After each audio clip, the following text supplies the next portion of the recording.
మీ బేబీకి bottle feeding ఇస్తుంటే కనుక ఈ 5 మిస్టేక్స్ చేసి బేబీకి హార్మ్ చేయొద్దండి.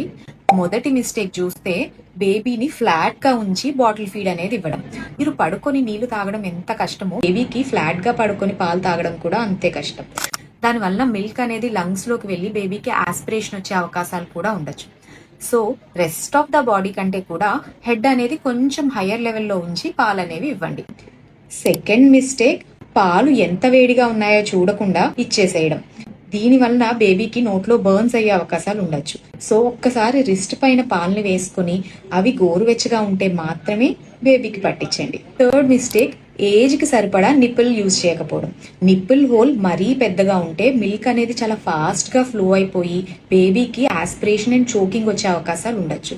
సో కొత్త నిప్పులు పెట్టినప్పుడు ఒక్కసారి ఫ్లో టెస్ట్ చేసిన తర్వాతే బేబీకి యూజ్ చేయండి. ఫోర్త్ మిస్టేక్, బేబీకి పాలిచ్చిన తర్వాత బర్పింగ్ చేయకపోవడం. బేబీ బాటిల్ ఫీడ్ తీసుకున్నప్పుడు పాలతో పాటు ఎయిర్ ని కూడా సక్ చేయడం వలన పొట్టంతా కూడా గ్యాస్ తో నిండిపోయి పొట్ట నొప్పి వచ్చే అవకాశాలు ఉంటాయి. సో ప్రతిసారి పాలిచ్చిన తర్వాత అట్లీస్ట్ 10 to 15 మినిట్స్ బర్పింగ్ చేయడం వలన బేబీకి రిలాక్స్డ్ గా ఉంటుంది. ఫిఫ్త్ అండ్ అన్నిటికంటే పెద్ద మిస్టేక్, బాటిల్ ఫీడింగ్ ఇచ్చిన తర్వాత బాటిల్ ని సరిగ్గా క్లీన్ చేయకపోవడం. బాటిల్ ని క్లీన్ గా స్టెరిలైజ్ చేయడం వల్ల most of the times infection rate అనేది చాలా వరకు తగ్గించవచ్చు.